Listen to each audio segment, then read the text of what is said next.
The coffee had gone cold 3 hours ago, but Margaret Hartley kept the tin cup pressed against her chest anyway, feeling its weight more than its warmth. Through the frosted window of the Bitter Creek station, she could see her own reflection staring back, hollow-eyed, lips cracked. A stranger wearing her face. The leather account book in her lap had fallen open to December's entries. Her husband's final sales, 6 months now since James died, and the numbers still made perfect sense while nothing else in the world did. She traced the columns with a finger that trembled not from cold, but from the peculiar exhaustion that comes when the body keeps moving long after hope has stopped. 47 cents. She'd counted it 16 times since the afternoon stage had rolled away without her, dust settling in its wake like a door closing. The ticket to Cheyenne cost $3. Mathematics had always been her strength, but this equation had no solution she could see. Bootsteps on the platform made her straighten not from hope, but from habit. Widows learned quickly to make themselves small, unremarkable, absent even while present. The door crashed open, bringing wind that scattered the papers she'd been using to draft a letter she'd never send. Thomas McKenna stood in the doorway, snow dusting his shoulders, mail pouch in one hand. He stopped short at seeing her, his eyes taking in the scene, the dead stove, the single valise. The way she sat with her back straight, despite everything, clutching that book like others might hold a Bible. Mrs. Hartley, his voice carried surprise, but not the pity she'd grown to expect. Station closed at 3? Weston's boy should have... He stopped, understanding crossing his features as he noticed the carefully mended dress, the boots worn paper thin, the absence of a ticket in her hands. She didn't explain. Couldn't explain how Hartley's goods had let her go the day after the funeral, how the boarding house had given her notice when the money ran out, how she'd walked here this morning with the last of her possessions because there was nowhere else to go. The station had always been a place of departures, and she'd thought foolishly that sitting here might make one possible. Thomas set down the mail pouch and moved to the stove, not asking permission. He pulled kindling from the wood box, struck a match. "I stop here Thursdays," he said, as if explaining to the stove. "Check for mail from Denver, habit, mostly.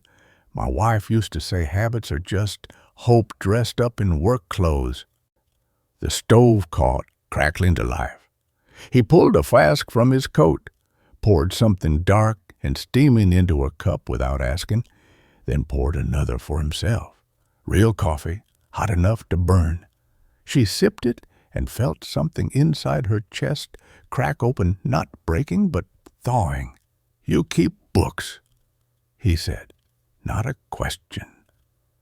Everyone knew she'd managed the accounts at Hartley's, that she could make numbers dance in ways that had kept that store profitable even in lean years. "My ranch accounts are..." He paused, looked at her directly. "They're a disaster. Have been since Martha passed. 3 years of receipts shoved in boxes, ledgers that don't balance, money I know I'm owed, but can't prove." Margaret's fingers tightened on the cup. He was offering her something, but she'd learned not to trust offerings that came too easily. "Mr. McKenna, $20 a month, same as I'd pay any bookkeeper. Room and board included, separate quarters above the barn. Works honest, pays fair." He pulled out his pocket watch, studied it as if the time mattered. "Though I suppose if you're set on Cheyenne..." "I have 47 cents, she said quietly, the truth raw as winter wind. "I can stretch it to last 2 more days, maybe 3 if I'm careful. After that..." She let the sentence die. They both knew what happened to women with no money and no family in 1883. Thomas stood walked to the window, outside. His wagon waited, 2-horse stamping in the cold. My foreman Samuel's at the ranch, escaped slavery, worked his way west. He says the thing about falling is that sometimes you land exactly where you're meant to be. He turned back to her. Course. He also says I couldn't organize papers if my life depended on it, which might be more to the point. Can Margaret look down at her account book, at the perfect columns of numbers that had once meant security, stability, a future that made sense? Now they were just marks on paper, a language for a life that no longer existed. But Thomas McKenna was offering her something different. Not charity, but work. Not pity, but purpose. I'd need to see the books first, she heard herself say, to know what I'm dealing with. The corner of his mouth lifted slightly. Mrs. Hartley, those books are such a mess. I'm half afraid to show them to you. Might send you running right back to this station. Mr. McKenna, she said, closing the account book with deliberate finality. I've got 47 dents and nowhere to run. Show me your worst. He picked up her valise without ceremony. Well then, let's see if you can make sense of 3 years of chaos. Fair warning, though. Martha used to say my handwriting looked like chickens learned to hold pencils. As she stood to follow him, Margaret caught her reflection in the window again. Same hollow eyes, same cracked lips, but something had shifted. She wasn't sure if it was hope exactly that seemed too large a word for such a small moment, but for the first time in 6 months, the next hour seemed to hold possibility instead of just endurance. The wind hit them as they stepped outside, but Thomas's wagon was solid, real, waiting. As he helped her up to the bench, his hand steady under her elbow, she realized she hadn't asked the obvious questions about propriety, about what people would say about a widow working for a widower. Maybe because she already knew the answer, people would talk. They always did. But 47 cents bought no consideration for reputation, and pride was a luxury she could no longer afford. The ranch is 6 miles, Thomas said, climbing up beside her. Road's rough, but passable. 6 miles. She'd walked further than that today just to sit in an empty station. As the wagon lurched forward, Margaret allowed herself one look back at Bitter Creek Station, at the bench where she'd waited for nothing, at the window where she'd counted and recounted coins that would never multiply into escape. Then she faced forward, toward the unknown mathematics of a rancher's chaos, toward work that would pay and more than sympathy, toward whatever came next. The account book sat in her lap, closed now, its purpose served. In her pocket, 47 cents clinked together, not enough for a ticket anywhere. But somehow, suddenly, enough for this moment, this chance, this terrifying and necessary leap into uncertainty. Before we continue, please leave a like and subscribe. Let me know which city you're watching from. Now, let's get back to the story.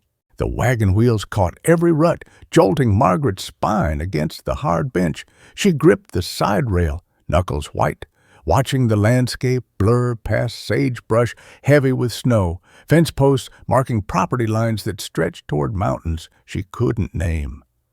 Thomas handled the reins with the same economy he'd shown at the station, saying nothing about the way she winced at each bump. 6 miles. Her teeth clicked together as they hit another hole. The account book slid across her lap. She caught it before it could fall.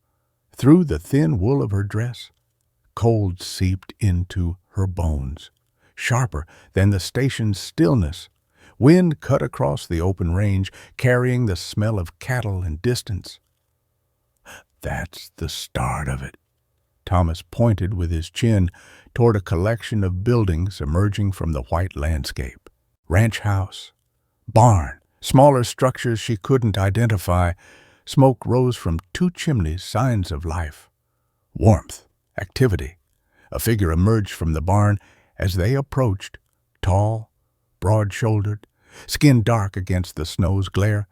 He moved with the careful precision of someone who'd learned not to make sudden movements in uncertain company.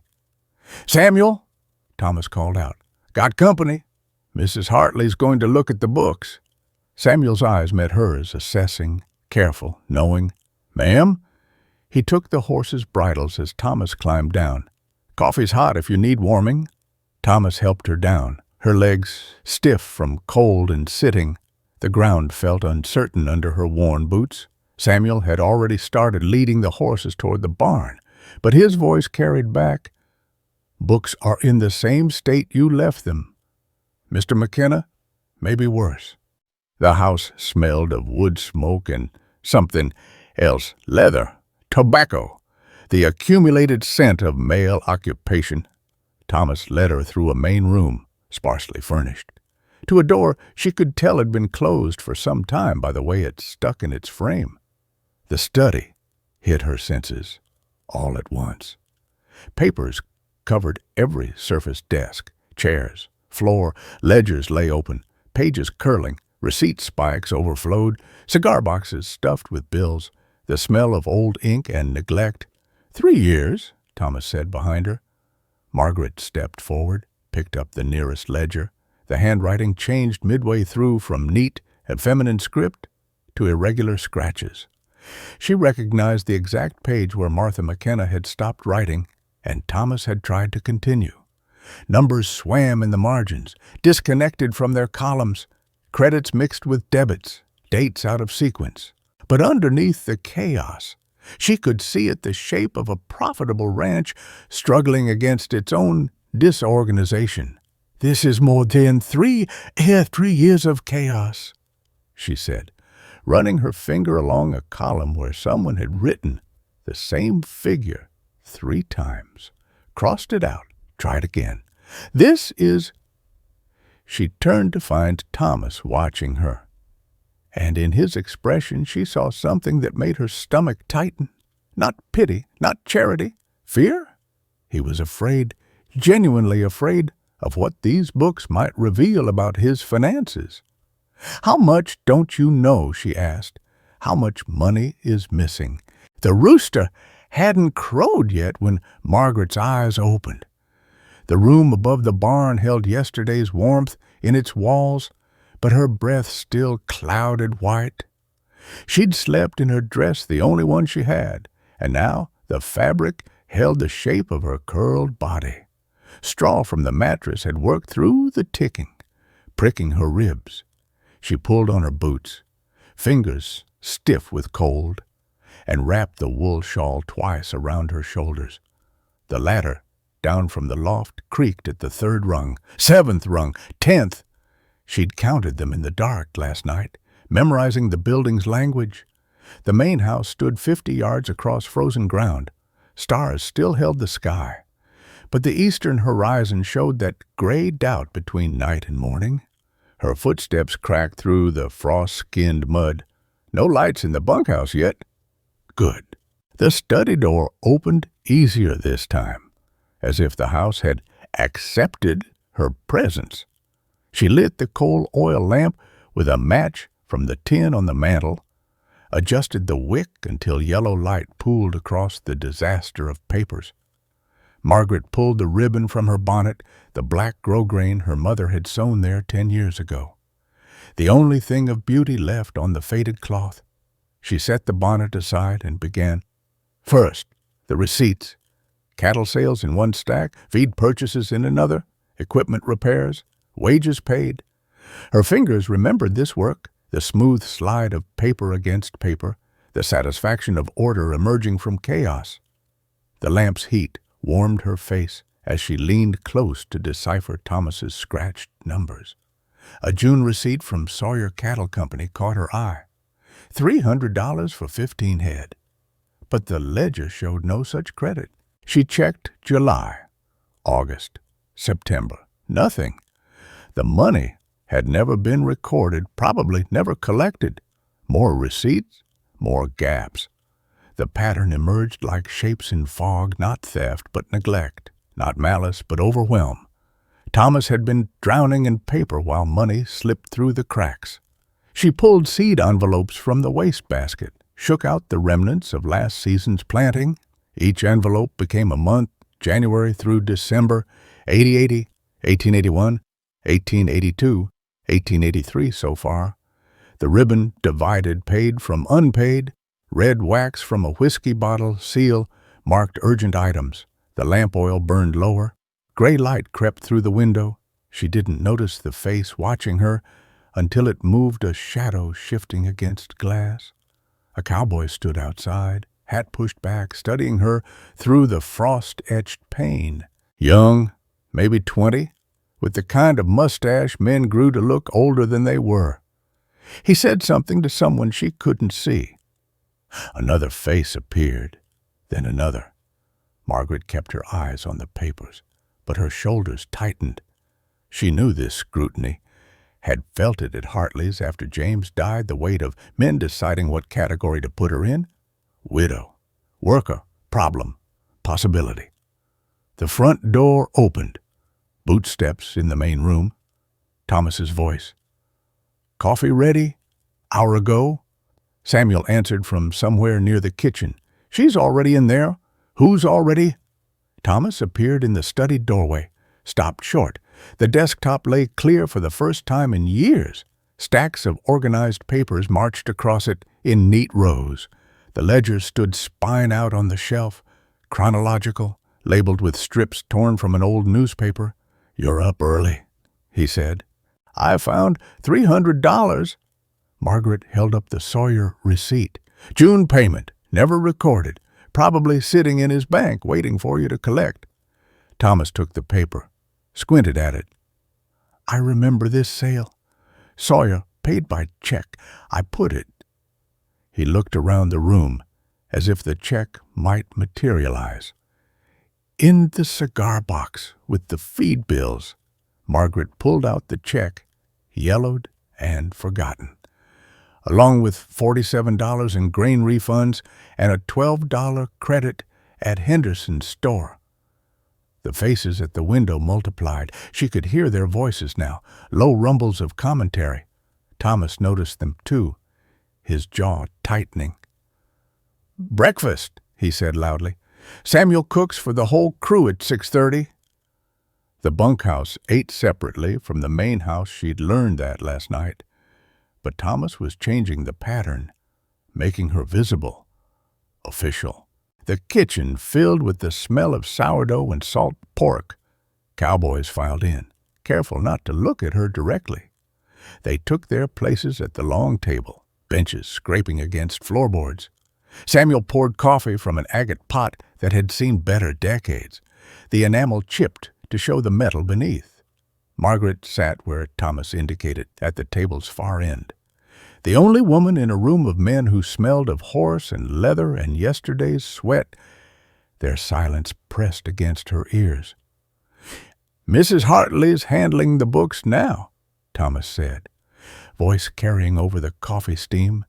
Questions about pay, purchases, anything involving money, you talk to her? A cowboy, the one who'd watched her through the window, set his cup down hard. Women don't... He caught himself, glanced at Thomas, started again. Bookkeeping's complicated work, which is why Mrs. Hartley's doing it, Samuel said from the stove, flipping pancakes with a practiced wrist, since none of us could make sense of those numbers if our lives depended on it. The cowboy's face reddened. Jake, she remembered. Thomas had mentioned him yesterday. Young enough to think his opinion mattered more than it did. Just seems irregular, Jake muttered into his coffee. Having a woman handling money. Know what else is irregular? Samuel set a plate of biscuits on the table with enough force to make the dishes jump. Not getting paid on time because nobody can find the wage records. That landed. Several cowboys nodded, remembering their own grievances with the chaos of Thomas's bookkeeping. Margaret spread butter on a biscuit, keeping her movements small, contained. The butter had flecks of salt that burst on her tongue. Real food, not the crackers and water she'd been living on. Her stomach clenched around it, grateful and suspicious at once. "I'll need to verify everyone's wages against the ledgers," she said, her voice sounding strange in the masculine space. "Make sure the records match what you've been paid." "Ain't been paid regular in 6 months," an older cowboy said from the far end. "Mr. McKenna keeps saying he'll figure it out when he can." Thomas's knuckles whitened around his fork. "Earl, I told you. I'll have a wage schedule ready by end of week." Margaret interrupted. She pulled a small notebook from her pocket, the one she'd used for household accounts when James was alive. "Anyone who thinks they're owed back wages, see me after breakfast. Bring whatever records you have." The room shifted. She felt it in the way they held their shoulders, the glances they exchanged. Not acceptance, not yet, but interest. Money talked louder than propriety. Jake stood abruptly, his bench scraping. "Got fence to mend?" He grabbed his hat and headed for the door, 2 younger cowboys following his lead. Margaret watched them go, then turned back to find Samuel watching her. "Jake's uncle is Morrison," he said quietly. "From the bank? Morrison?" The name meant something, carried weight she didn't yet understand. Thomas and Samuel exchanged a look over her head. "What about Morrison?" she asked. Thomas pushed his plate away. "He holds the note on this Busta-Ranchin. Every month I'm late with payment. He adds penalties. According to his calculations, I owe twice what I borrowed." Margaret set down her fork. "Show me the original loan papers." "If I could find them." "They're in the blue ledger, pressed between pages 40 and 41. She'd seen them this morning, recognized the formal language of debt, along with every payment receipt for the last 3 years. Thomas stared at her. "You found those in one morning? I found a lot of things." She stood brushing crumbs from her skirt, including a letter from Morrison dated last month, offering to buy your south pasture for 3 times its value. The kitchen went silent. Even the coffee pot seemed to stop percolating. "When did that letter arrive?" she asked. Thomas's face had gone pale. "I never saw any letter." Margaret looked at Jake's empty seat, at the door still swinging from his exit. "It was in the cigar box under the check from Sawyer." She pulled the letter from her pocket, unfolded it on the table. Morrison's letterhead, his precise handwriting, his offer spelled out in black ink.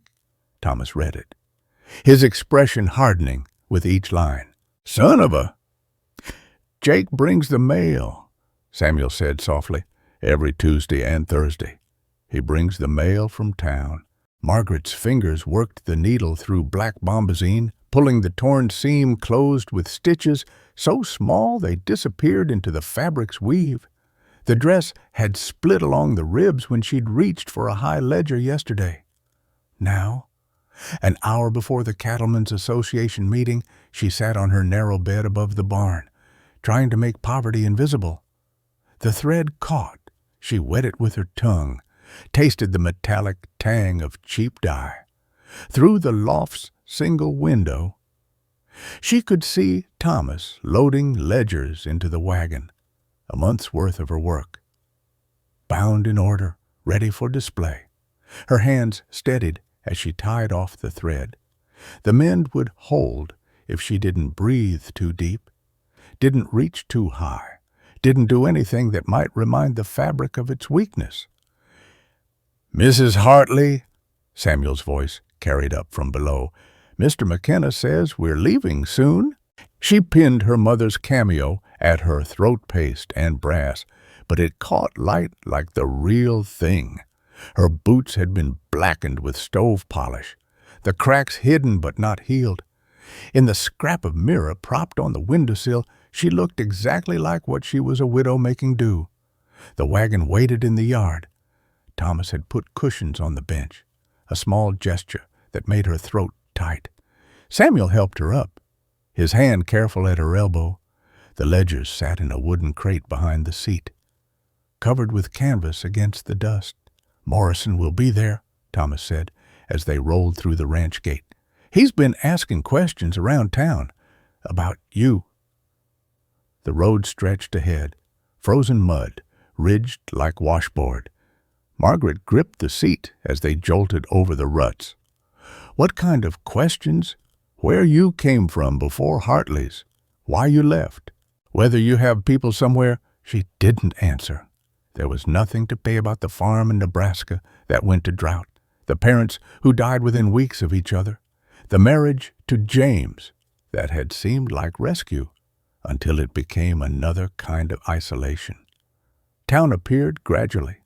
First the cemetery on the hill, then the church steeple, then the low stretch of Main Street with its false front buildings trying to look bigger than they were. The Cattlemen's Association met in the Odd Fellows Hall, a 2-story brick building that was the closest thing to grandeur the town possessed. Wagons and horses already crowded the street.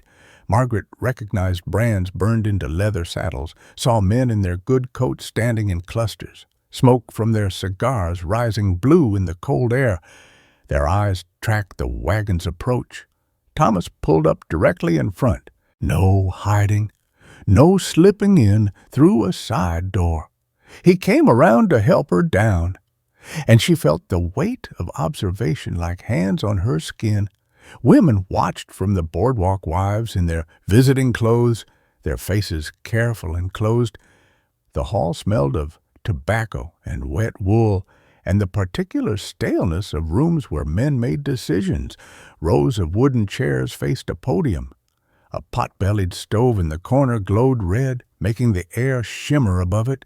Men filled the room, their voices a low rumble that stopped when she entered. Thomas guided her to a chair in the third row, then went to retrieve the ledgers. She sat with her back straight, hands folded, feeling the women's section to her right like a held breath. The wives had claimed the last 3 rows, their silence pointed as knives. "That's her," someone whispered, not quite soft enough. "The widow, working alone with all those men, living on the property. My husband says she sleeps in the barn." Margaret kept her eyes forward. The podium stood empty, waiting. Her pulse beat against the tight collar of her dress. Morrison entered from a side door, all pressed wool and pomade, his watch chain catching light as he walked. His eyes found her immediately, held for a moment that felt like measurement, then moved on. He took a seat in the front row, directly in her line of sight. The meeting was called to order. Minutes from last month, old business about water rights and grazing permits. Margaret listened to the drone of procedure while her stomach knotted tighter. Thomas sat 2 seats away, the ledgers on his lap, his jaw working like he was chewing words he couldn't say yet. "New business," the association president, a man named Garrett with hands like ham hocks, looked around the room. Thomas stood. The ledgers made a solid sound as he set them on the podium. "I need to make an announcement." The room shifted. Men leaning forward, women pressing back. Morrison's fingers drummed once on his knee. "As you know, my bookkeeping has been—" Thomas paused, looked directly at Morrison. "Insufficient. For the past month, I've employed Mrs. Margaret Hartley to manage my accounts." The silence stretched tight as wet leather. "She's reorganized 3 years of records, found overlooked payments, identified errors in my favor." He opened the top ledger. "My operation is now running at 15% better profit than last quarter." "That's not the issue," Morrison said, standing. His voice carried the smooth authority of a man used to being heard. "The issue is propriety. A widow, alone, working among rough men. Working—" Thomas interrupted. "The key word being working. Mrs. Hartley is my bookkeeper. Paid $20 a month, the same as any man would receive for the same job." Gasps from the women's section. $20 was good money, man's money. Margaret felt their shock like heat on the back of her neck. Morrison smiled, the expression sharp as broken glass. "And where does Mrs. Hartley conduct this work?" "In my study, at my desk." With my ledgers. Thomas's voice stayed level, but Margaret saw his knuckles white against the podium. The same as my wife did for 7 years before she passed. Your wife, Morrison said slowly, was your wife. This arrangement is legal, proper, and profitable. A woman's voice cut through the room like a blade through butter. Helen Harper rose from the women's section, her gray silk dress rustling. The judge's wife, 60 years old and formidable as winter. I visited the McKenna Ranch twice this month. Mrs. Hartley's conduct is above reproach. Morrison turned to face her. Mrs. Harper, surely you understand the appearance. I understand that a woman needs to eat. Helen moved forward, her boot heels striking the floor in measured beats. I understand that Mrs. Hartley has skills this community needs, and I understand that some men would rather see a woman starve than see her succeed. The room erupted, men talking over each other, women whispering behind gloves. Garrett pounded his gavel against the podium, the sharp cracks barely audible over the noise. Order, we'll put it to a vote. His voice boomed over the chaos, all in favor of accepting Mrs. Hartley's position as legitimate employment. Hands rose slowly across the room. Margaret counted without moving her head. 12, 15, 18. Against. More hands. Faster. Morrison's went up first, followed by his allies. 14 firm votes against. Motion carries, Garrett announced. 18-14. Morrison stood so fast his chair scraped. This isn't over. He looked directly at Margaret, and in his eyes she saw something that made her stomach cold. I'll be reviewing all accounts that pass through Mrs. Hartley's hands for accuracy. Of course. He left through the side door, 3 men following. The room began to empty, conversations resuming in hushed clusters. Margaret stayed seated, afraid to move, afraid the dress would tear, afraid the victory would prove as fragile as mended fabric. Helen Harper stopped beside her chair. My husband says Morrison's been buying up failed ranches all along the valley. Her voice was low, meant only for Margaret's ears. 3 this year alone. Margaret looked up at her. Why are you telling me this? Because I knew Martha McKenna. She found discrepancies in Morrison's lending practices before she died. Helen's gloved hand touched Margaret's shoulder briefly. She kept records, private ones, hidden. The older woman moved away before Margaret could respond, rejoining the flow of people heading for the door. Thomas appeared at her elbow, gathering the ledgers. We should go, he said. Before, Mrs. Harper says Martha kept private records about Morrison. Thomas went still. Martha never mentioned hidden records, Margaret repeated. Where would Martha hide something she didn't want you to find? The preserves caught light through the glass. Dark, purple-red like bruises healing. Helen Harper set the jar on Margaret's desk. She had a desk now, carved oak that Thomas had dragged from storage and pulled off her kid gloves 1 finger at a time. Damson plum? Helen said. From trees Martha planted. Margaret touched the jar's wax seal, still warm from Helen's hands. Outside the study window, snow fell in thick sheets that turned the ranch into a white blur. The older woman had driven herself here in an open buggy, ice crystals still melting in her gray hair. You didn't come here for social calls when Martha was alive, Margaret said, not an accusation, just mathematics. She'd found the ranch's social records, 2 visits logged, dinners noted. Helen Harper's name appeared twice in 7 years. Martha didn't need me. Helen moved to the window, her breath fogging the glass. You do! The truth sat between them like the jar of preserves, sweet and sharp at once. Margaret pulled out the second chair, the one she'd claimed from the kitchen. Helen sat, her traveling dress spreading around her in waves of good wool that hadn't been turned and mended until the fabric gave up. "Show me the books," Helen said. Margaret opened the current ledger, pages filled with her neat script, columns of numbers marching in formation, each entry cross-referenced, each sum proved. Helen's finger traced down the credit column, stopped at the monthly tallies. "Double entry," Helen murmured. "My father used this system in his shipping business. You kept books. 5 years before I married." Helen's finger moved to the debt column. Father had contracts with the Union Army. Blankets, boots, hardtack. I tracked every shipment from factory to battlefield. Margaret pulled out a second ledger, the one where she'd begun tracking area patterns. "This is every ranch foreclosure in the valley for 3 years."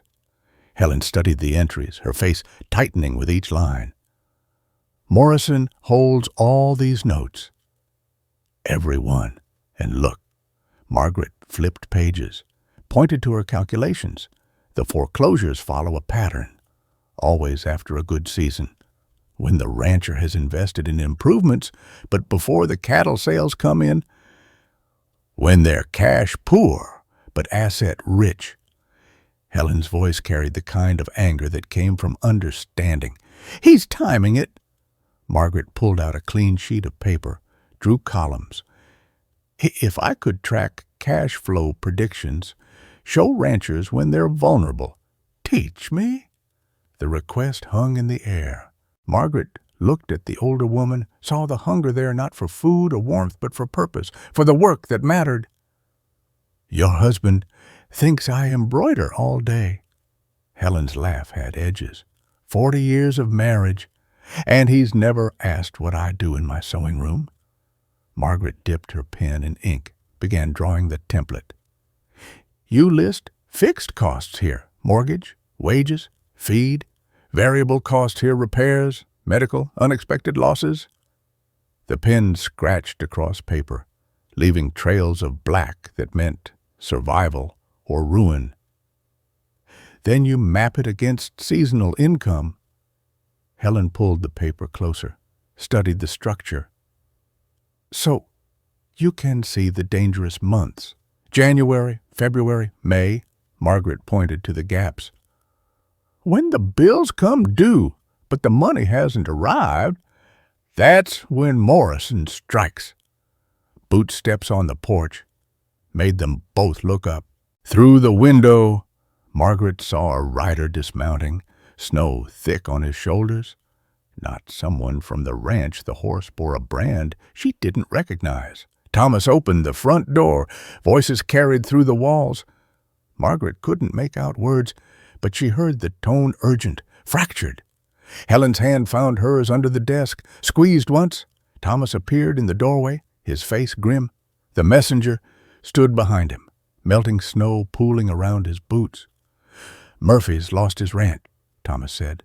"Bank called in the note this morning." The messenger, a boy really, maybe 16, shifted his weight. "My pa sent me to tell everyone, auction's next week." "Murphy has 8 children," Helen said quietly. "Where will they go?" "His wife's people, back in Missouri." Thomas pulled out his wallet, handed the boy $1. "Thanks for writing out." The boy left, bootsteps fading into the snow's silence. Thomas stood at the window, watching the white nothing outside. His shoulders carried the kind of tension Margaret had seen in James when the store's bills came due. "Murphy came to me last month," Thomas said. "Wanted to buy my south pasture. Offered good money, cash up front." "You refused?" Helen asked. "That pasture's promised. Samuel and 3 other hands, soon as they save enough for the filing fees." Thomas turned from the window. "Murphy knew that. He was at the meeting when I made the promise." Margaret pulled out another ledger, the one with the land records.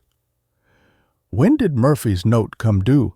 "Should be March, according to what he told me." She found the entry, ran her finger across. Morrison accelerated it.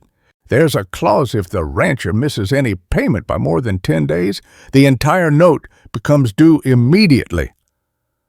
Murphy never missed a payment in his life, Thomas said. He missed December. Margaret showed them the bank records she'd been collecting, copying from public filings. By 11 days, the payment was logged as received December 20th. The storm? Helen said. December 9th through the 15th. Nothing moved for a week. Morrison knew Murphy couldn't get to town. Thomas's fist hit the desk, making the ink jar jump. He knew and waited. Margaret looked at her foreclosure map, at the pattern emerging like frost on glass. It's not random. Look, she pulled out the area map, began marking X's. Every ranch he's taken forms a line, north to south, along the water rights. The creek system, Thomas said, leaning over her shoulder. She smelled wet wool and coffee, felt the heat of him standing close. He's not after ranches. He's after water. Control the water. Control the valley. Helen stood, moved to the map. Your south pasture has the deepest well for 20 miles. Thomas straightened. If Morrison gets it, he cuts off water for every small holder downstream. Margaret's pen stopped moving. On the map, the pattern was clear as daylight. Morrison owned or controlled a chain of properties that nearly enclosed the water system. Only 3 gaps remained. Murphy's ranch, now gone. Thomas's south pasture, and the widow Collins' place, she said. She's been trying to sell for months. Morrison made her an offer last week, Helen said. Below market, but enough to get her to California, where her sister lives. 2 gaps left. 2 properties between Morrison and total control of the valley's water. Margaret looked at the ledgers spread across the desk, at the mathematics of destruction laid out in neat columns. When's your next payment due? She asked Thomas. January 15th. 3 weeks. Margaret calculated quickly the ranch had enough cash flow to make it barely. If nothing went wrong, if cattle prices held, if the weather didn't turn worse, if Jake hadn't hidden any more mail, he'll try something, Helen said. Morrison doesn't wait for opportunities. He creates them. Margaret thought of Jake's morning absences, the way he'd watched her through the window, his uncle's smooth smile at the meeting. He already has someone inside the ranch. Jake's been here 2 years, Thomas said. Came recommended from he stopped, understanding crossing his face, from Morrison's foreman. The snow had turned to sleet, rattling against the windows like fingernails tapping. Margaret looked at the women beside her, at Thomas standing guard by the door, at the ledgers that told the story of a valley being slowly strangled. Mrs. Harper, she said, how many widows did you say live in town? 6? Why? Margaret pulled out a fresh sheet of paper, began writing names. Because if Morrison wants to play with numbers, he needs to understand something. She looked up, met Helen's eyes. Women have been managing impossible mathematics all their lives. We just never had the chance to prove it. Helen smiled, the expression sharp as winter light. What do you need? Every financial record you can find. Bank statements, loan documents, payment histories. Margaret's pen moved faster. And the other widows. Can you bring them here? When? Margaret looked at the calendar. At the date circled in red, January 15th, Thomas's payment deadline. Morrison's next opportunity. Tomorrow, she said, before Morrison realizes we're organizing. Helen stood, pulled on her gloves with quick, decisive movements. I'll have them here by noon. She left in a swirl of wool and determination.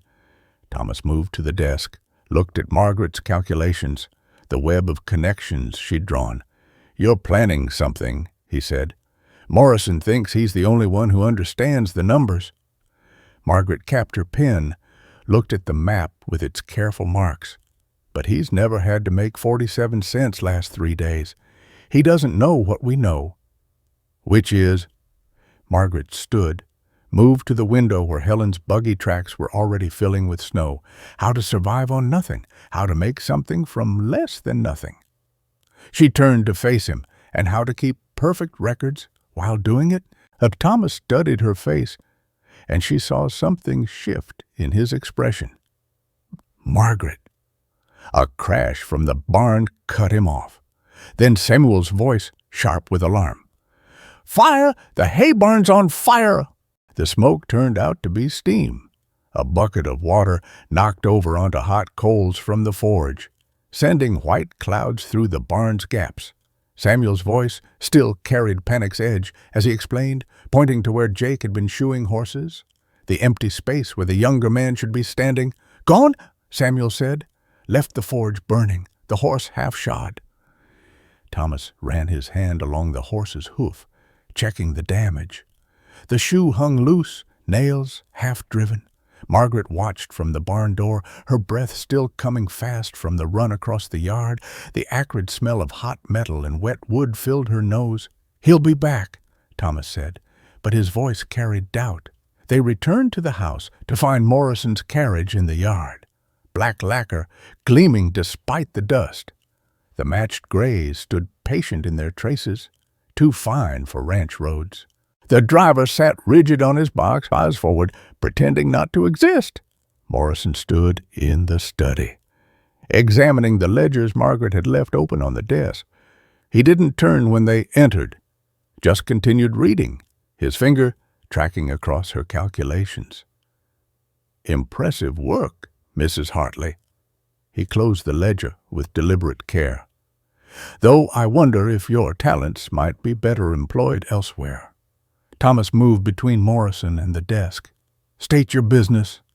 Morrison pulled an envelope from his coat, thick paper that crackled when he unfolded it. A proposition, your south pasture. I'm prepared to offer 3 times market value. The number he named made Margaret's stomach tighten. More money than the ranch cleared in 2 good years. Enough to pay off the mortgage, fix the fences, hire proper hands instead of drifters like Jake. Enough to secure the ranch for decades. Cash? Morrison continued. Transferred tomorrow if you agree today. Thomas took the paper, read it slowly. Margaret watched his face change as he absorbed the numbers. His jaw worked, grinding thoughts like grain. That pasture's promised, Thomas said finally. Promises? Morrison's smile showed too many teeth. Expensive luxury for a man with debts, though I suppose Mrs. Hartley hasn't found all the irregularities in your books yet. He turned to Margaret. Have you, my dear? The my dear hit her skin like cold grease. She kept her face still, but Morrison saw something, his smile widening. Of course, this arrangement, his gesture encompassed the study, the ranch, her presence, must be challenging for a woman of your refinement. I could arrange comfortable lodgings in Cheyenne, a position with a respectable family, transportation included. He thought Mrs. Hartley's employment is not your concern. Thomas said, Employment? Morrison had tasted the word. Is that what we're calling it? A widow, alone, unchaperoned, on a ranch full of men. People talk, McKenna, the kind of talk that follows a woman wherever she goes. Margaret's fingernails cut into her palms. She knew this game, had played it at Hartley's when suppliers suggested alternative payment arrangements. The threat wrapped in concern, the knife dressed as kindness. I should check the books, she said, her voice steady as her hands weren't. If you'll excuse me. She left before either man could respond. Walking through the kitchen, where Samuel stood at the window watching the carriage, he glanced at her, something protective in his expression. Need anything, Mrs. Hartley? Time, she said. Just time to think. The afternoon light slanted through the study window, illuminating dust motes that danced above the ledgers. She could hear Thomas and Morrison still talking in the main room, voices low and tight. Her fingers found the ranch's original documents, filed now in proper order, the deed, the mortgage, and there, folded small between pages, a paper she'd noticed but not examined. A promise, written in Thomas's hand, witnessed by Martha. The south pasture, 40 acres each, to be made available for homestead claims to 4 ranch hands after 5 years' service. Samuel Washington, Peter Redhouse, Carl Bergman, Miguel Santos. Samuel had 4 years, 11 months on the ranch. Margaret calculated quickly. 40 acres at Morrison's offer price would set each man up for life, or 40 acres at regular price would give them a start, a chance. The difference between prosperity and mere survival. She heard Morrison's carriage leaving, wheels crunching over frozen ground. Thomas appeared in the doorway, the offer still in his hand. He looked older, the afternoon shadows carving deep lines around his eyes. 3 times market value, he said, setting the paper on her desk. I saw. Enough to secure everything. Margaret touched the promise document, its edges soft with age. Except honor. Thomas laughed, short and bitter. Honor doesn't pay mortgages. No, she pulled out her cash flow projections. But mathematics might. He leaned over her shoulder, studying the numbers. January's payment would clear them out, leave nothing for February's wages or feed. But if the Carson contract came through, if the winter stayed mild, if nothing broke or died or failed. It's possible, she said. Barely. Barely's not enough. Not with Morrison watching for any weakness. Thomas straightened, walked to the window. I should take his offer, set the men up somewhere else. With what, you give Morrison that pasture. You cut off water rights for every small claim downstream. Margaret stood, joined him at the window, including the claims Samuel and the others would file. Outside, Samuel worked with the horses, his movement steady and sure. 4 years and 11 months of steady work, never missing a day, never complaining about wages paid late or promises deferred.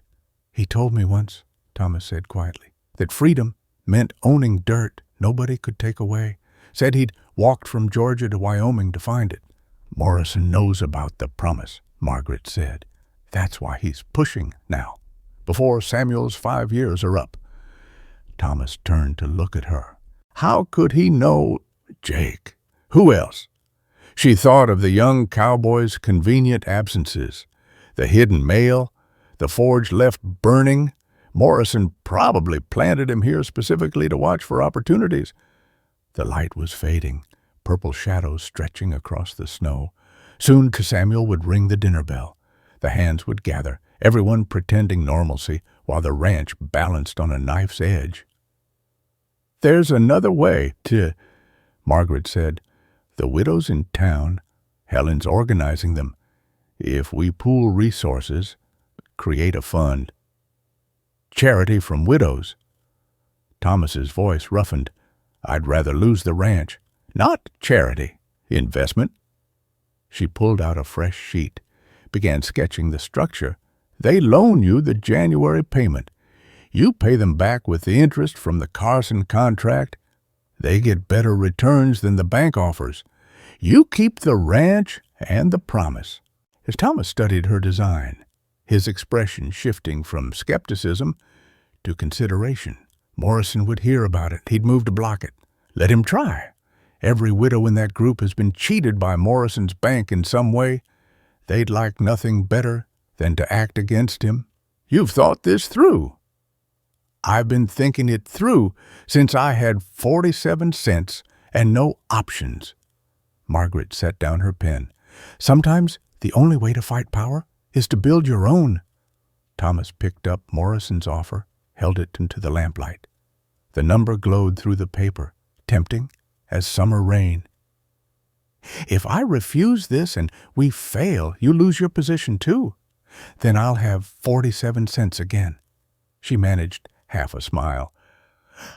"At least I know how to survive on that." He set the paper down, decision crystallizing in his expression. But before he could speak, Samuel's voice carried across the yard, sharp with warning.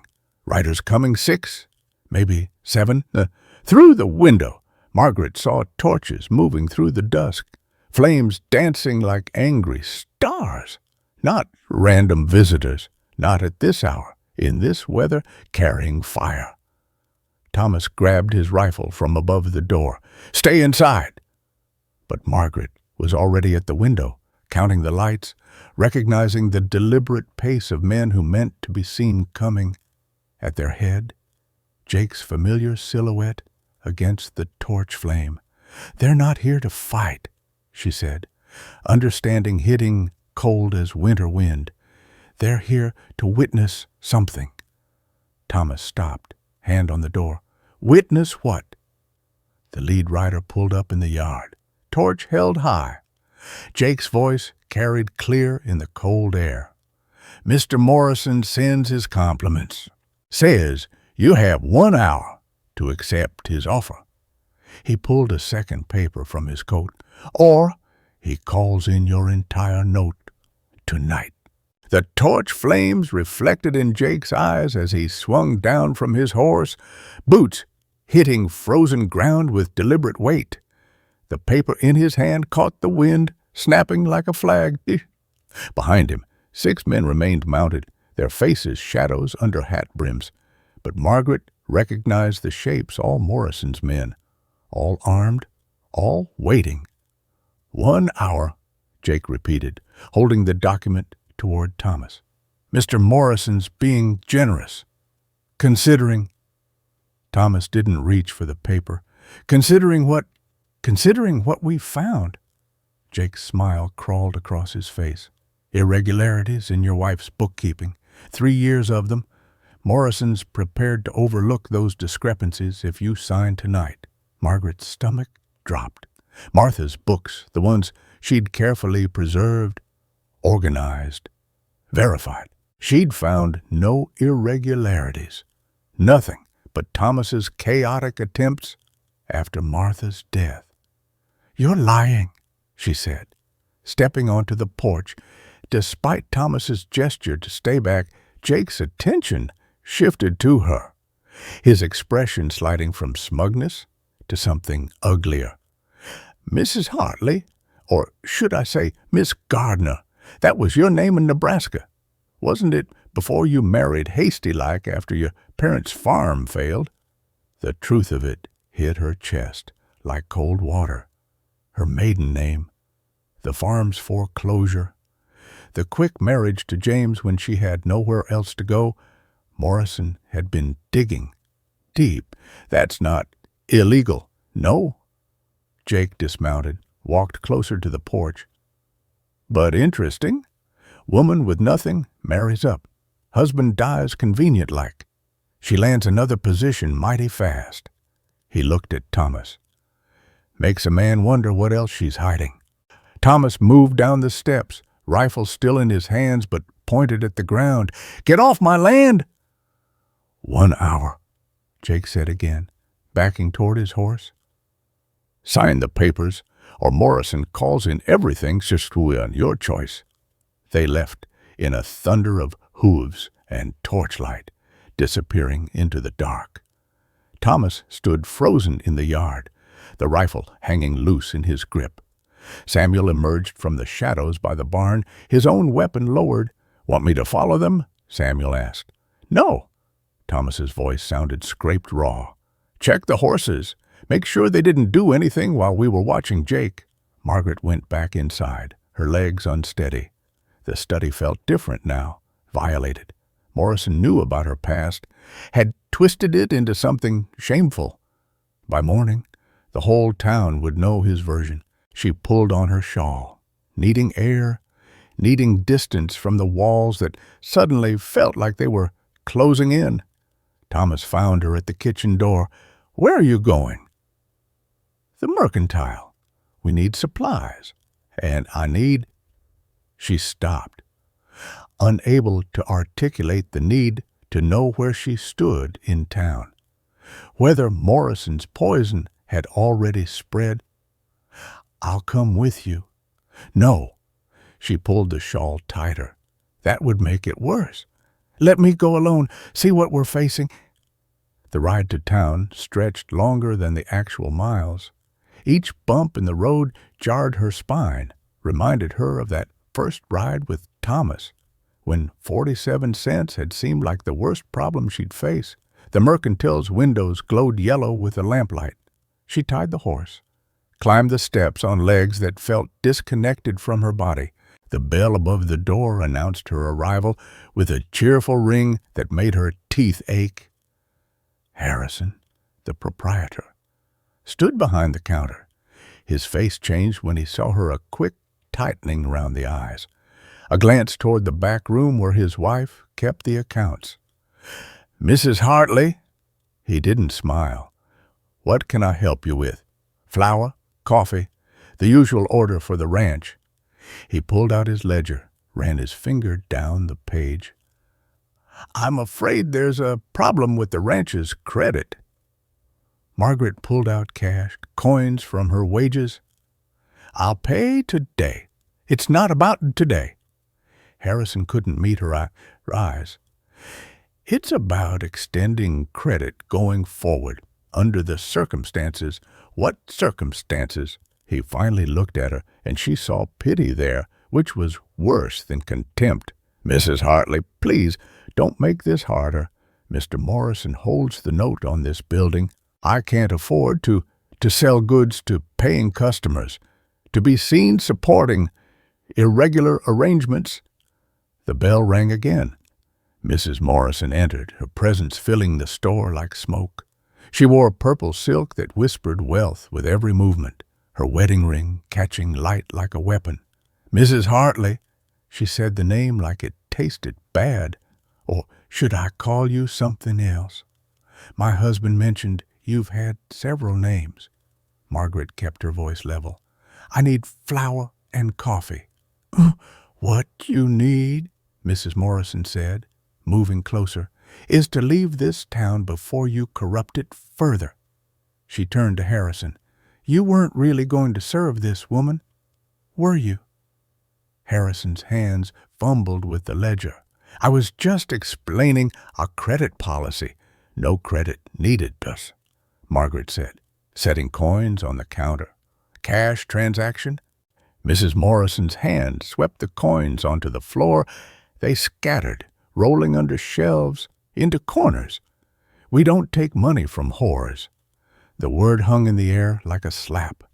Margaret felt every eye in the store. Harrison, his wife peering from the back room, two customers who'd stopped browsing to stare.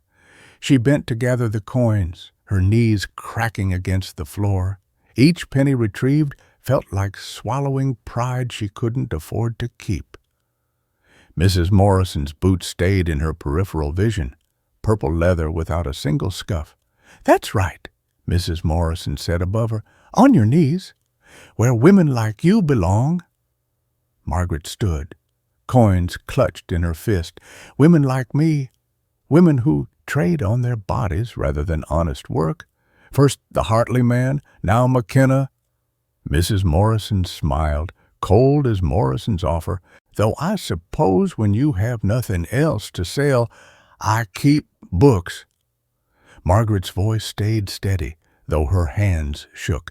"I work for wages?" "Is that what you call it?" Mrs. Morrison laughed, the sound sharp as breaking glass. "Everyone knows why Thomas McKenna really keeps you around." Margaret left without the flour, without the coffee, walking straight back past the staring faces. Outside, she found a folded paper tucked under her saddle. The message was brief, written in an educated hand. "Leave tonight, or everyone will know what you really are."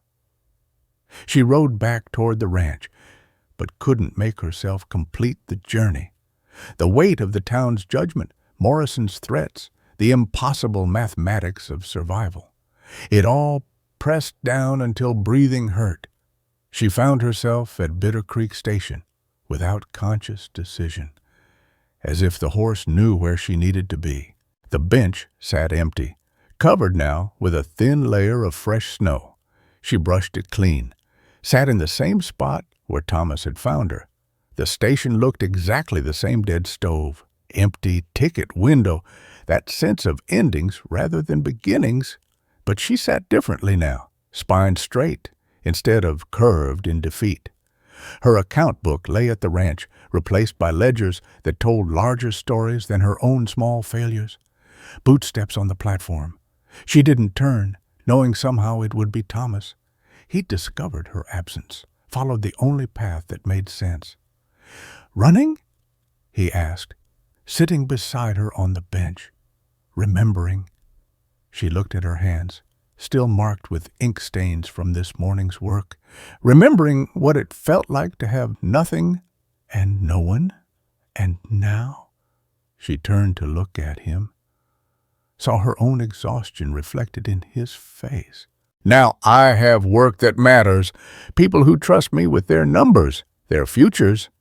She pulled out the threatening note, handed it to him. "Morrison wants to take that away." Thomas read it, his jaw tightening. "Margaret, I'm not leaving." The words came out harder than intended. He can spread whatever stories he wants. The math doesn't lie, even if everything else does. The town already believes I'm a whore." The word tasted bitter. Mrs. Morrison made that clear. Thomas crumpled the note in his fist. "I should have gone with you." That would have confirmed their suspicions. Margaret stood, brushed snow from her skirt. "I won't run, not this time. I've been pushed aside my whole life when my parents died, when James died, when I had 47 cents and no options." She looked down at him. "You promised I wouldn't be pushed aside again." He stood, faced her in the dim light. "I meant it. Then we fight. With numbers, with truth, with whatever we have. Morrison's deadline is in 20 minutes. Margaret looked toward town, where lights glowed like eyes watching. "And he's not waiting at the ranch, is he? He's somewhere closer, somewhere public?" Thomas followed her gaze. The Odd Fellows Hall, Jake mentioned witnesses. The Odd Fellows Hall blazed with light, every lamp lit, shadows moving behind windows like a puppet show Margaret couldn't yet see.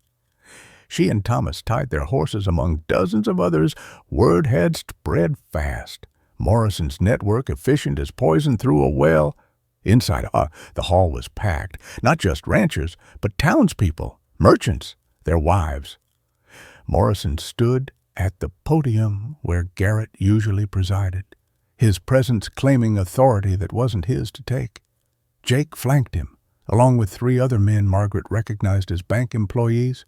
"Ah, McKenna," Morrison's voice carried over the crowd's murmur, "and Mrs. Hartley, or whoever you really are." Heat flooded Margaret's face, but she kept walking, Thomas beside her. In the crowd, she spotted Helen Harper, her gray head bent toward 3 other women, the widows. Already here. Samuel stood near the back with the ranch hands, his presence solid as stone. "We've called this emergency meeting," Morrison continued, "to address certain moral irregularities that threaten our community's reputation." "You've called nothing," Judge Harper said from his seat. "This is an illegal assembly. Then consider it a public airing of concerns." Morrison pulled out papers, the same ones Jake had delivered. "Mr. McKenna has 1 minute to accept my generous offer for his south pasture, or I call in his entire note, which, according to my calculations, he cannot pay." Margaret stepped forward. "Your calculations are wrong." The hall went quiet. Morrison's smile spread slow as oil. "The whore speaks. The bookkeeper speaks." Margaret pulled her leather satchel from her shoulder, began extracting ledgers. "And I have evidence. Evidence of what your own compromised position." Margaret ignored him. moving to the wall where notices usually hung. From her satchel, she pulled a roll of butcher paper, one of 3 she'd prepared with Helen. Her hands shook as she unrolled it, but her voice stayed steady. Evidence of systematic fraud. She tacked the paper to the wall. Across its surface, in different colored inks, ran a map of the valley's financial ecosystem. Every ranch, every loan, every foreclosure, connected by lines that formed a web with Morrison's bank at the center. 3 years of foreclosures, she said, pointing to red X marks, always the same pattern. A ranch shows profit, invests in improvements. Then Morrison accelerates their note during the gap between expense and income. Business decisions, Morrison said, but his voice had tightened. Margaret unrolled the second chart. Except you only accelerate notes on properties that control water access. Blue lines showed the creek system, the wells, the irrigation routes. You're not collecting debts. You're stealing water rights. Murmurs rippled through the crowd. Ranchers leaning forward, recognizing their neighbors' names on the chart, seeing the pattern laid bare. Speculation and slander, Morrison said. From a woman of no reputation, from 6 women of excellent reputation. Helen Harper stood, followed by the other widows. Each held ledgers, documents, proof. We've spent today gathering records, bills of sale, loan documents, payment receipts. Would you like to see them, Mr. Morrison? The widows moved forward in formation, their black dresses making them look like a flock of avenging crows. Mrs. Collins, Mrs. Brennan, Mrs. Yates, Mrs. Delacroix, Mrs. Hutchinson. Each woman Morrison's bank had cheated in small ways, death by 1,000 cuts. Mrs. Collins, Margaret said, tell them about your husband's loan. The elderly widow's voice shook but carried, paid in full 2 months before he died. Yet Mr. Morrison claims we still owe $300 in mysterious fees. Mrs. Brennan, the bank charged me 20% interest instead of the 10% written in our contract. When I questioned it, they said I couldn't understand the mathematics. Each widow spoke, their stories building like bricks in a wall. Morrison's face had gone from red to white, his hands gripping the podium. These are complex financial matters, he started. Then let me simplify them. Margaret unrolled the third chart, the largest. This shows what happens when ranches pay fair wages. Yet green arrows flowed from ranches to merchants to banks to other businesses. Money circulates. Everyone prospers. She pointed to another section, harsh red lines. This shows what happens when wages are suppressed, when properties are stolen, when wealth concentrates in one man's hands. The red lines led nowhere. Pooling in a stagnant circle, the town dies, slowly. But certainly, you're saying I'm killing the town. Morrison's voice had gone sharp as winter ice. I'm saying mathematics doesn't lie. Margaret pulled out one final document. This is your signature on the Murphy foreclosure, dated December 20th. The payment arrived December 15th. You held it 5 days to create default. She held the paper high so everyone could see. Mrs. Murphy gave me this. Her husband kept every receipt, every document, just like Martha McKenna did. The mention of Martha changed the room's temperature. Thomas stepped forward, his voice cutting through the noise. My wife suspected you 3 years ago. That's why she hid her records. She was building a case against you. Prove it, Morrison snarled. Margaret reached into her satchel one more time, pulled out a small leather journal, Martha's private ledger, found sewn into the lining of an old carpet bag in the attic. Every suspicious transaction, Every accelerated note, every widow charged excess fees, 3 years of evidence in Martha McKenna's own hand. Judge Harper stood. That journal needs to be examined by proper authorities. No! Morrison's control finally cracked. That's stolen property. Inadmissible. You can't what? Margaret asked. Can't prove you've been stealing from this community for years. Can't show how you tried to destroy Thomas's ranch because he wouldn't sell to you. Can't demonstrate that you planted Jake to spy and sabotage. Jake started to protest, but Samuel's hand on his shoulder stopped him. The younger man's face had gone pale, realizing he'd chosen the losing side. I call for an immediate audit of the bank's records, Judge Harper said. All in favor.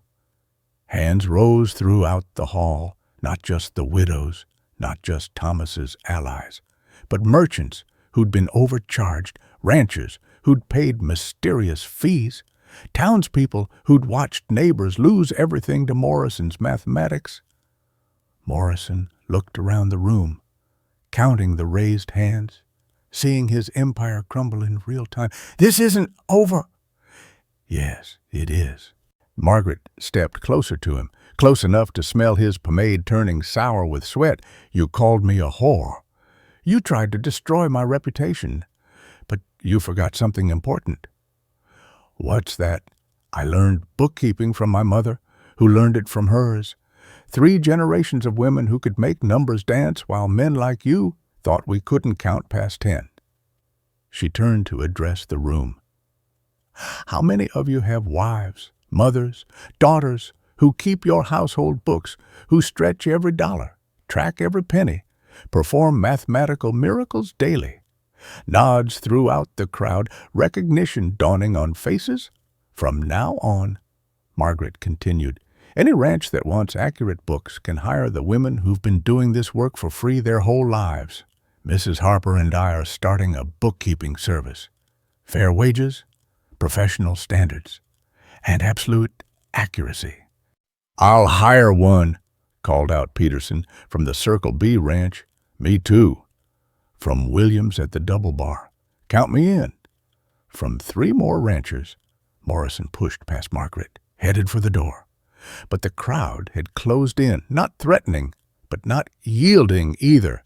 He had to squeeze through, his dignity crumbling with each excmixed. Each turned the shoulder. At the door, he turned back, found Margaret's eyes. You've made an enemy today. I made an enemy the day I decided 47 cents wasn't enough to disappear on, she replied. Today I just proved it with math. He left, Jake trailing behind him like a whipped dog. The hall erupted in conversation, people clustering around the charts, studying the evidence, understanding for the first time how they'd been systematically cheated. Thomas appeared at Margaret's elbow, Martha's journal in his hands. She would have been proud of this. She started it. I just finished the calculations. Judge Harper approached, several other men behind him. Mrs. Hartley, we'll need you to present this evidence formally. There will be criminal charges. I have copies of everything. She gestured to the widows, each still clutching their ledgers. We all do. Good. The judge's face was grim. Morrison owns property in 3 counties. This is going to be bigger than just our town. As he walked away, Margaret realized what he meant. Morrison's bank had branches throughout Wyoming territory. If the pattern held elsewhere, and she knew it with this wasn't just about one valley's water rights. Helen Harper touched her arm. Margaret, look. Through the window, she could see torches gathering in the street. Not Morrison's men this time, too many. Moving too fast. The crowd was heading toward the bank. They're going to tear it apart, Helen said. Margaret grabbed her charts, her ledgers, the evidence. If the mob destroyed the bank's records in their anger, Morrison could claim innocence. Say the proof had been fabricated. We have to stop them, she said. The records, we need the records intact." But Thomas was already moving toward the door, and the crowd outside had begun to chant something Margaret couldn't quite make out. Something about justice. Something about tonight. The bank's windows reflected the torchlight like eyes opening in the dark, and Margaret realized their victory might become Morrison's escape if they couldn't control what happened next. Thomas's voice cut through the mob's roar, not shouting, but pitched to Carrie. "Stop!" The crowd slowed, torches wavering. He stood on the bank steps, hands visible and empty. Samuel beside him. Margaret pushed through the crowd, ledgers clutched against her chest, feeling the heat of bodies and fire and rage. "Burn it down!" someone shouted from the back. Others took up the cry. "Then Morrison wins." Thomas's words fell like cold water. "Destroy those records. He walks free. Claims the evidence was fabricated." "Is that what you want?"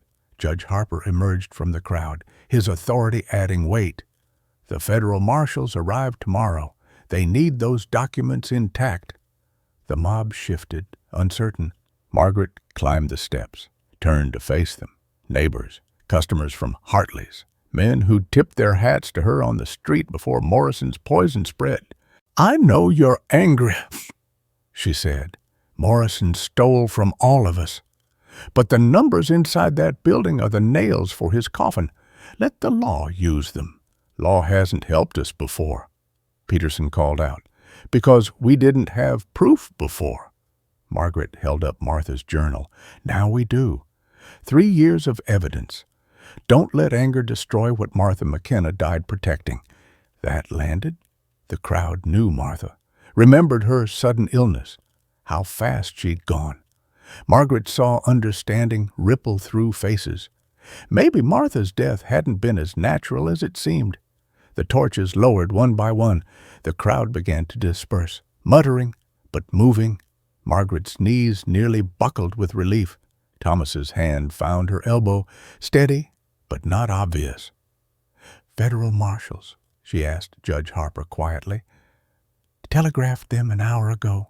"Morrison's probably halfway to Denver by now, but they'll find him." The judge looked at the bank's dark windows. "We'll need you to inventory everything tonight, under witness." Margaret nodded. The work would take until dawn, but the numbers would be preserved, the truth locked down in columns and sums. 1 year later. Spring air carried the smell of sage and cattle, dust and growth. Margaret stood on the porch of the house, their house now watching riders bring in the herd for counting.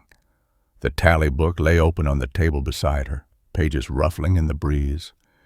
437 head so far," Samuel called from the corral.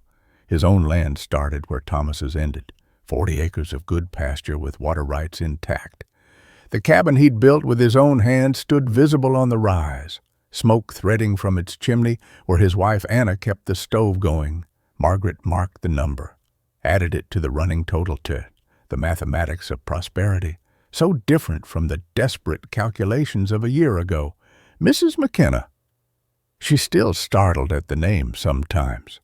3 months married, but the title felt like wearing someone else's clothes. Sarah Collins, one of her bookkeeping assistants, climbed the porch steps with an armload of ledgers.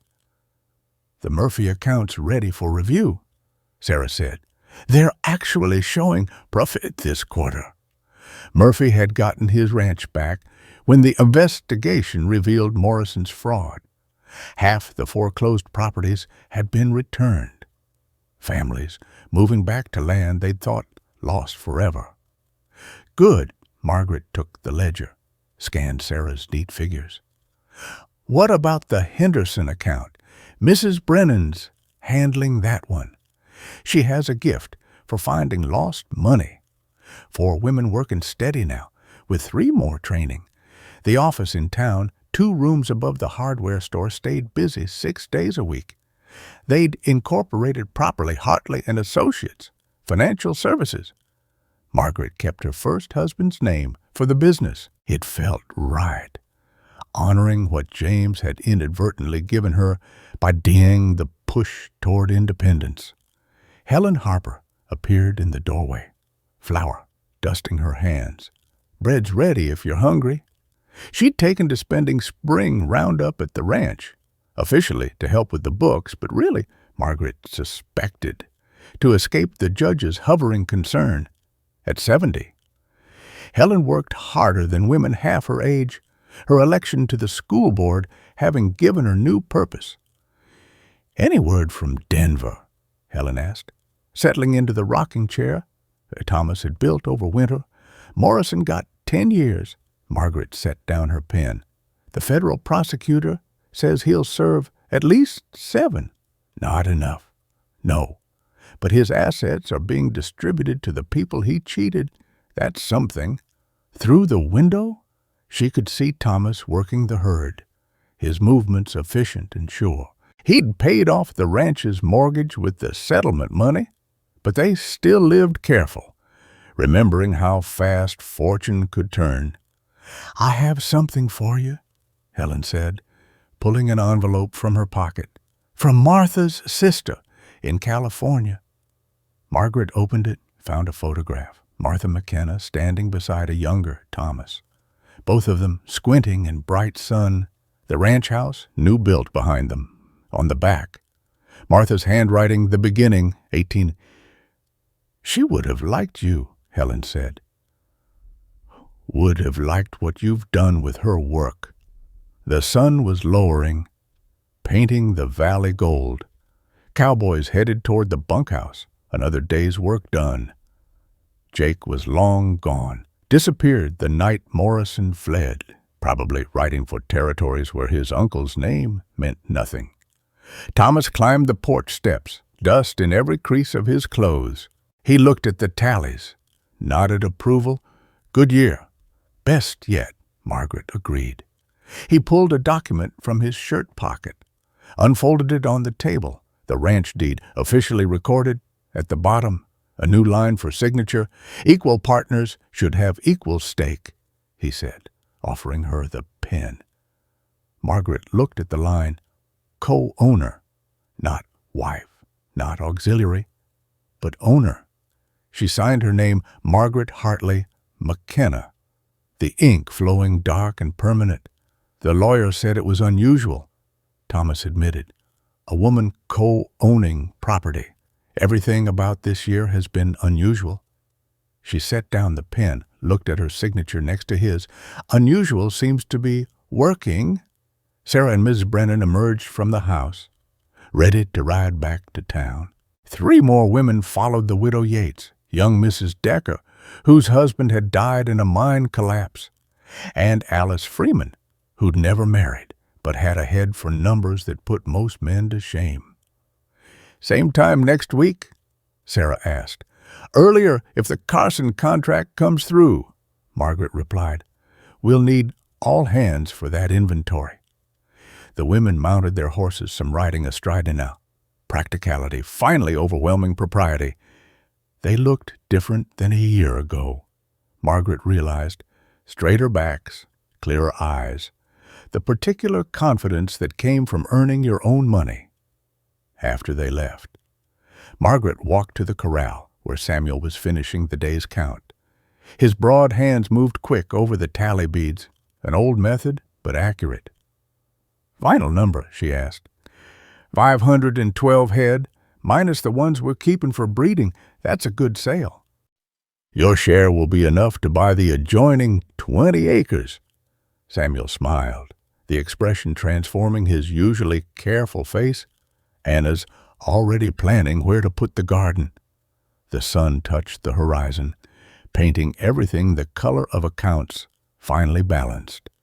Margaret walked back to the house, where Thomas and Helen sat on the porch, coffee cooling in their cups. "I should head back," Helen said, though she made no move to leave. "The judge worries when I'm late." "Stay for dinner," Thomas said. "The road's dark." They ate at the kitchen table, venison stew, Helen's bread, early greens from the garden. Conversation flowed easy, punctuated by comfortable silences.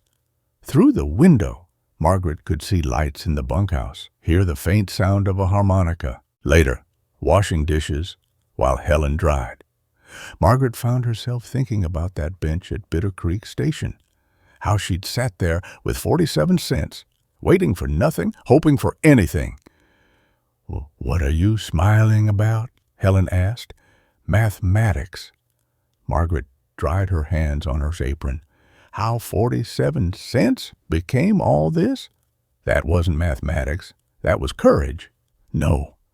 Margaret looked through the window at the ranch, spreading into darkness, at the lights of Samuel's cabin on the rise, at the vast sky holding more stars than anyone could count. It was both. Courage to take the chance. Mathematics to make it work. Thomas appeared in the doorway. "There's something else needs signing." He led them to the study, Martha's study, then Margaret's, now theirs. On the desk lay a contract. Margaret read it, looked up in surprise. "You're donating 10 acres to the town for a school, a real one, not just the church basement." He looked at Helen. "Figured the new board member might have ideas about that." Helen's eyes went bright.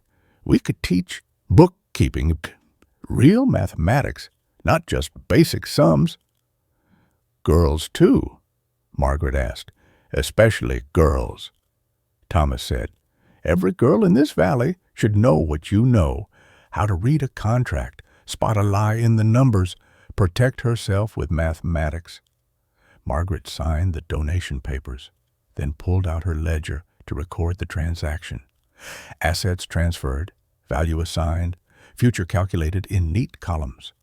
The lamp burned low as they finished the paperwork. Helen dozed in her chair. Thomas banked the fire. Margaret made her final entry for the day. May 15th, 1884. Ranch holdings adjusted for donation. Books balanced. All accounts settled. But that wasn't quite right. She added one more line. New ventures pending. Compound interest accumulating. She closed the ledger, understanding finally that some mathematics couldn't be captured in columns. The equation of a woman with 47 cents becoming co-owner of 500 acres.